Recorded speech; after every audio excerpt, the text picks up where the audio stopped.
Hello there, what is going on everyone? Today I am bringing to you the Imperial Battle of Endor list. I said I was going to do an Imperial one, I did a Rebel one last week. I'm bringing to you an Imperial Battle of Endor list for Star Wars Armada. We're going to be using some of the newer released Star Wars Super Star Destroyer cards for the Empire side, and basically we're kind of looking at doing a very thematic build that's going to factor into what we saw at the Battle of Endor and Return of the Jedi.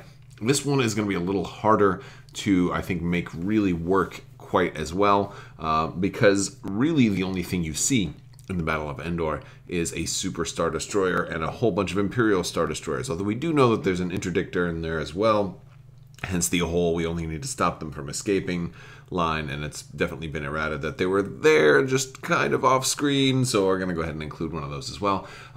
Also, I want to remind you guys I am going to be announcing the winner of the latest giveaway at the end of the video, so make sure you stay tuned for that.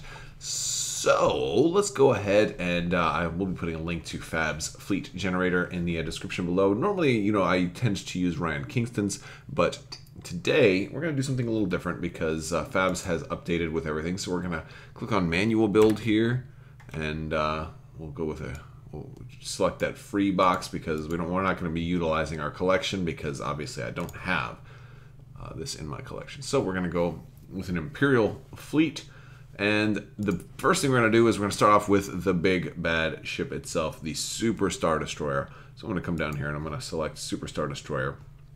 Now, I do think if you're doing a 1,200 point list, normally that's the time to go ahead and get your big, more expensive versions in.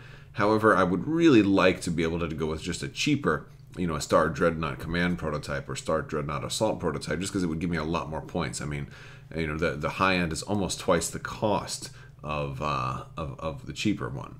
However, we're going to go with an Executor class, Executor 2 class Star Dreadnought, because we're going to get the baddest ship on the block. Now, one of the things you'll notice here is that this has so many upgrades, but it's only going to show one of each type. If you mouse over it, though, you're going to see you know, a kind of a zoom in of all the available upgrades. It's got 2 turbo lasers, 2 ion cannons, 2 offensive retrofit, 4 officers. You know, so once you add something, you're going to be able to add more.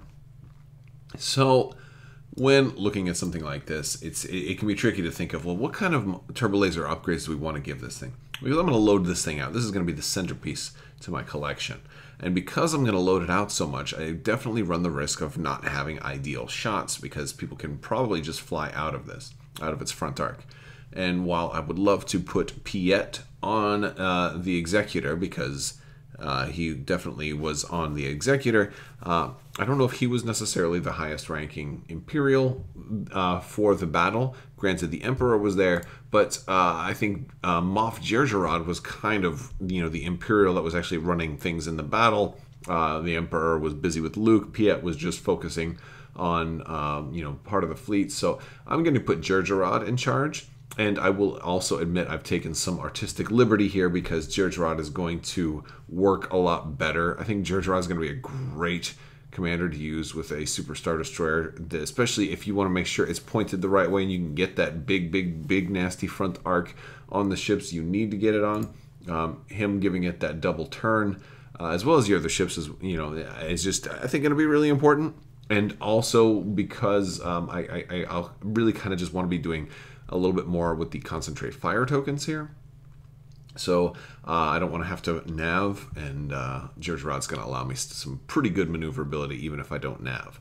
So that's kind of what I'm looking for. So with that being said, let's go ahead and figure out.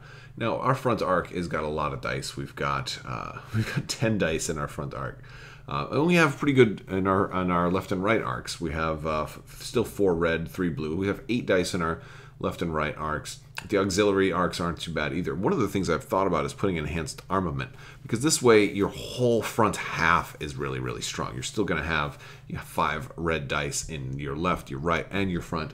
I think enhanced armament might work in some games, but I also think that my opponents are going to try to swing out of my front arc and they're going to try to get past me. And I just don't think there's going to be that many people doing that slow approach towards a Super Star Destroyer. I think people are going to try to swing around to behind you. So for for turbo lasers, what I decided on is something that's going to work on every attack.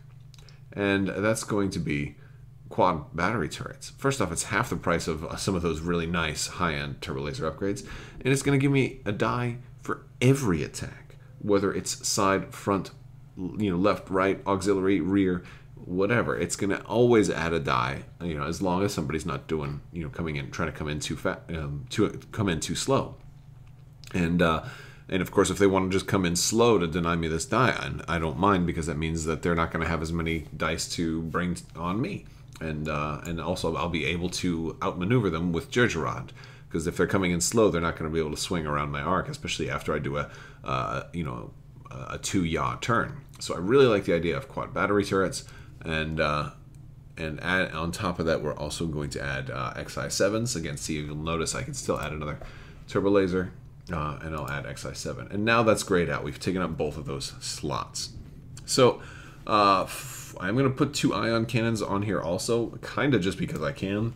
But yeah, we'll put SW7s on here. We have a lot of blue dice on this ship, just about everywhere.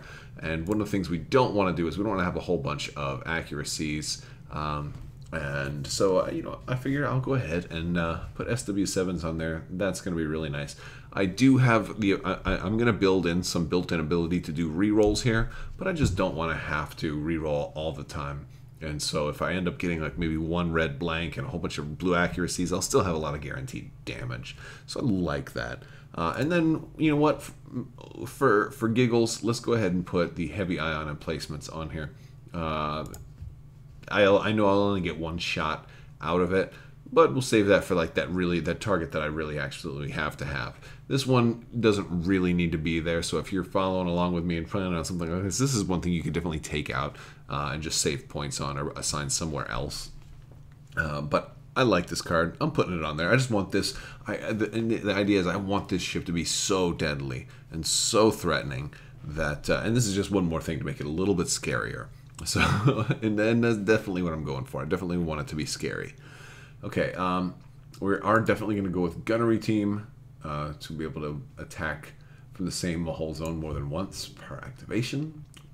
Definitely, absolutely makes sense. And we'll do intensify firepower on here. We do only have 1 of the fleet command, but that is absolutely okay, because that's the one I'm probably most concerned with in this particular thing. You could have gone with the slightly cheaper version and had 4 of these, but I think if you were going to do that, you need some Gazantes with CommsNet passing tokens over to try to trigger multiples a turn. And I didn't really see any Gazantes at the Battle of Endor, and I just didn't want to get too off theme by trying to do something like that. I am going to go a little off theme though, because I want this guy to be a little crazy. So I am going to add some people that were technically dead by the Battle of Endor, and so it's not a perfect thing, because I'm going to add Ozzel. I think Ozzel's just mechanically too good for this thing, because I'm going to have Vader as an officer in the fleet, and I need lots of officers that I can choke out. And Ozzel's going to give us that 1-speed maneuver right away, who's going to work just so perfectly with Jerjerrod, because I will be able to make it a 2-yaw 1-speed turn, so I can like maybe I deploy a certain way, and you're like, I'll deploy all the way over here, and I'll totally render your Superstar Destroyer useless. So then I'll just go ahead and turn directly towards you, and now you'll be kind of screwed over that way. And I don't mind doing that, because Jerjerrod will just cause 1 little damage on the back, and I can do engineering at some point and just clear it right up. So we've got him. I'm going to put Director Krennic on here also. Director Krennic is just really, really good for rerolls. Director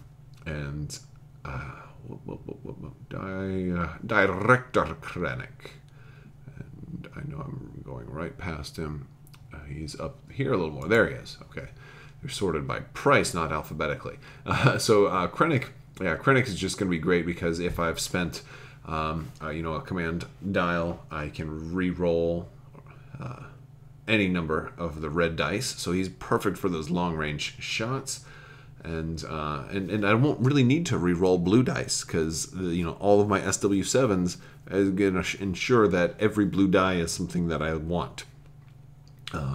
Really, the only less than optimal case scenarios if I have 0 blue crits on a ship that I wanted to do heavy ion emplacements on.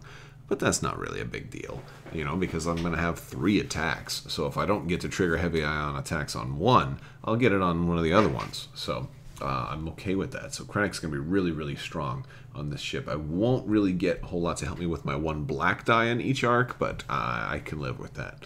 I can totally live with that. So we've got Ozzel, we've got Krennic. We're going to, of course, put the obligatory damage control officer because they are pretty much essential, I think. Although they might be slightly less essential here because there's going to be so many shots. Those defense tokens aren't going to last me forever, but it's still going to definitely help out. And then for the next officer, I will put Emperor Palpatine on here. I have this being my biggest threat. If you want to come after it, you're going to have to sacrifice. You're going to have to start spending your defense tokens if you want to come after it. So really high amount of points on this ship already. I'm going to stop right there. I could put the Executor title on here, but all that does is it lets me stockpile tokens. And because I am running Intensify Firepower on here, I already have a use for my tokens, so I just don't ever see myself wanting to stockpile tokens. So I don't think that title would do anything for me, or at least not much for me. So on to all the other ships, right? We've got, well, let's go ahead and do, let's do our ISDs. So we're going to open up Imperial Star Destroyer here. We've got a couple of different types. We've got the ISD-2, the ISD-1, and we've got the Simoon and the Kuat. So I'm going to start off with a Simoon, and I'm going to try to make most of my ISD. I'm going to run 2 Simoons, and I'm going to try to make them both the same. And these are going to, you know, fly kind of alongside our flagship here, our Super Star Destroyer. And they're also going to be long range. So when he does get like one of those really nice long range shots on one of your first, you know, targets that are coming in, you know, I'm just kind of try to expand that arc of death because we're gonna try to do a lot of things for rerolls here. So actually, before I add them, let me go ahead and put the interdictor in because I'm going to put Vader on the interdictor, and I want to have him in place. He's going to stay very close to center also, but he's going to be kind of behind this Super Star Destroyer, trying to make sure that he can protect it also. So let's put the interdictor in. We're going to go with the suppression refit. The suppression refit is going to have a couple of interesting things. He's going to have the targeting scrambler. That's to protect the Super Star Destroyer from that, you know, that crippling shot. And we're also going to give him the GA7X Grafwell projector. And this is one I don't use all the time, but in such a big game, I think this is going to be far more effective. Especially where I don't want you kind of rushing my, to get all your ships in shooting range of my Super Star Destroyer right away. I'm definitely going to force you to have to deploy a lot of ships at speed 0. It's going to throw a monkey wrench in somebody's plans, and I can also, that can potentially cause, break up somebody's formation, and I think that could be a lot of fun. And I like I've said, I want you doing the slow approach, so that's going to kind of force people to slow down. Or of course I can put it off to the side to try to prevent your ability to flank me. So I have a lot of flexibility on where I put that, and that's just going to be very, very fun. So I like that one. And we will put Darth Vader Officer on here. This is a ship that doesn't really need an officer to do a whole lot. We're going to be hopefully this ship will stay out of combat, but Darth Vader can just choke nearby ships, and I kind of want him in the middle. Now I want the Simoons also, kind of close to our Super Star Destroyer, but I would definitely want them both in range 5 of the interdictor. So let's go ahead and build out the Simoons now, because I want to have at least 3 mega long range ships. So that'll be my flagship and then the 2 Simoons. All right, so we're going to go back to Imperial class Star Destroyer and Simoon. All right, now for the Simoon, we have 2 turbo lasers. I'm going to put Spinal Armament. And I can definitely afford to do that here because I do have Jerjerrod, so if it looks like somebody's trying to get out of my arc, I can turn extra sharp. And I will put XI7 on here. We're going to really shut down the ability for my opponents to redirect. It's kind of what we're trying to do. To make sure we maximize that front attack, I will also go with Gunnery Teams. And granted, the Simoons have fleet support, fleet command also on it, so I could have maybe put Intensify Firepower down here, but I'm just going to leverage the Super Star Destroyer's ability to get a free token whenever they do the command, so I won't need anybody to pass tokens to this ship. I can just use its ability to get a token every time, and just make natural use of that huge ship ability on its own. And so I'm going to duplicate this Simoon. I'm going to click duplicate. Boom. So now we have two identical Simoons.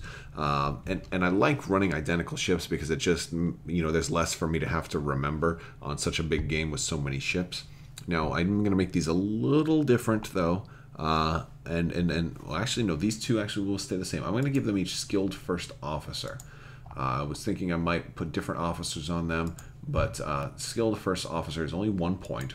It is an officer that Vader can choke for only 1 point, so it's a potential reroll in case I whiff stuff. Now, granted, a slightly bad reroll is mitigated by Intensify Firepower, but if I get a really, really bad roll, then Vader can choke out the skilled first officer. But the skilled first officer also pulls double duty, because in case maybe somebody gets me with slicer tools at a really bad time, I can go ahead and use that skilled first officer there. So for 1 point, he's actually got 2 functions now, and I get to choose which one I need.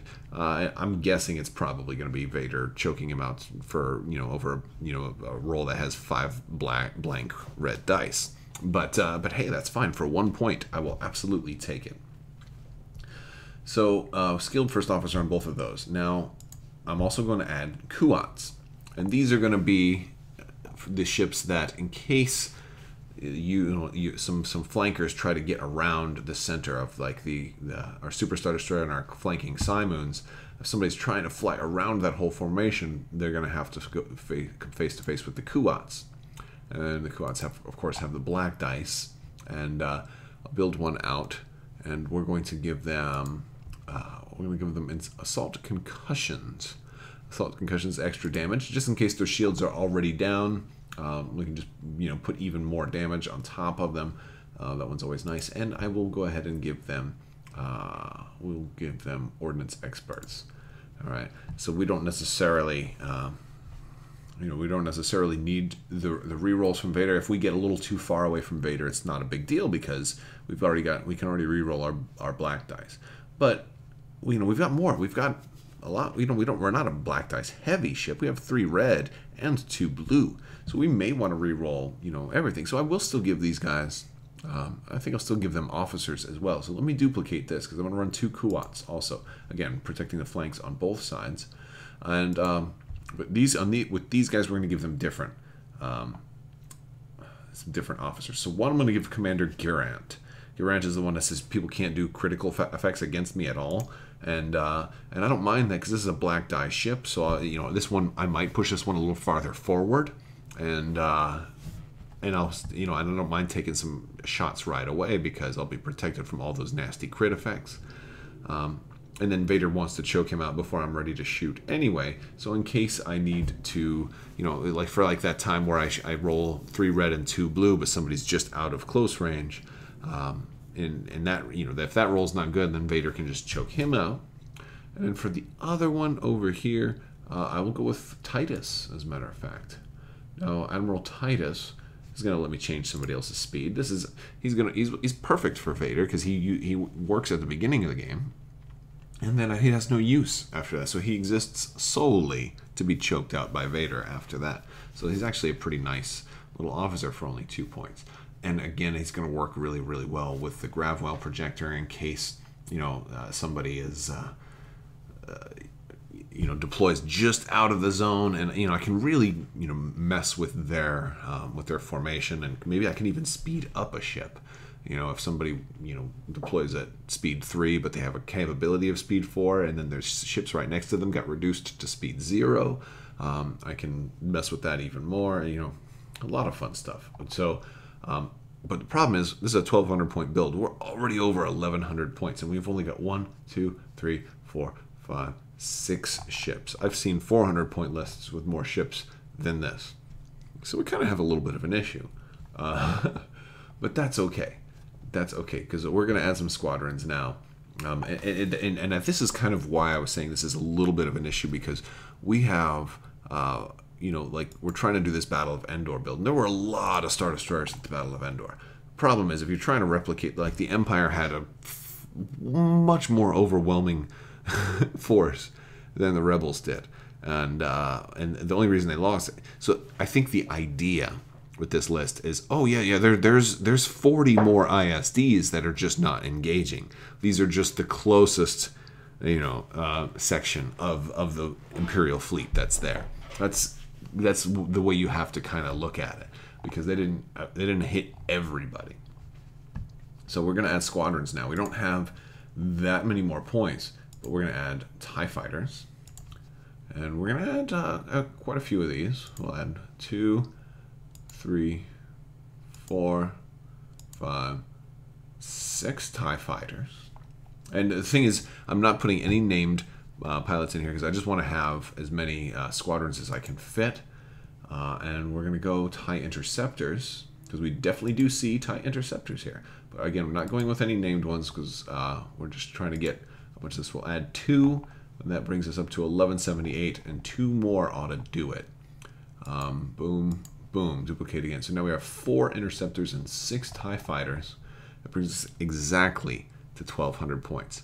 Now, I recognize that this is still kind of a small squadron force for a fleet this size. This is a decent squadron force for maybe a 400-point list, but even granted, you could even fit more than this. However, I don't think with a 1,200-point list I want to go crazy and totally max squadrons for that size of list, just because that would make the game take forever, and it's already going to be a slow enough game. I think this is a good enough amount of squadrons to at least get that thematic Return of the Jedi Battle of Endor feel. And since they were pretty much all nameless squadrons as you're watching the movie, I'm not worried about any named ones, because then also I wouldn't be able to fit quite so many, and I've only got 10 squadrons, which is kind of small for a 1,200-point list. So we're just going with generics for right now, and our 6 ships. In the whole point of this one is to really make the Super Star Destroyer look really cool, and this is one of the most deadliest. This is probably the deadliest ship in the game, maybe the deadliest ship the game will ever see, possibly. And we're making it pretty foreboding here. And what I love about this is Jerjerod's giving the fleet great maneuverability without ever having to take a token for it. And Vader, as an officer, is giving the fleet rerolls because everybody's got officers equipped and everybody's got their rerolls. The biggest, baddest ship here with Krennic equipped, we won't even have to choke out officers for every bad roll. We can just spend our concentrate fire dial, add an extra die, and say, okay, boom, now I'm going to re-roll everything. No problem. Krennic is going to really help this ship work, and I recognize that he was already dead. I'm going to say that Palpatine cloned Krennic and Ozzel just for this battle because he was a crazy, crazy dude. Alright guys, that is the build. Let me know what you think down in the comments below. I have a winner to announce too, so let's go ahead and jump up here and let's go ahead and say big congratulations to Murfinator S. Congratulations, you just won a $25 Amazon gift card. Go ahead and hit me up on the back end of my channel or through the about page of my of Crabbok.com. Just send me an email and I'll get your contact information and we'll get you squared away. And that's all I've got for you guys. If you guys did not win this giveaway, there's plenty more coming and I do them all the time. So stay tuned for that. We're going to be getting some really cool news very, very soon. Adepticon is going to be kicking off. We're going to get a lot of news and it's going to be super awesome. I want to thank you all so much for watching. And as always, have a great day.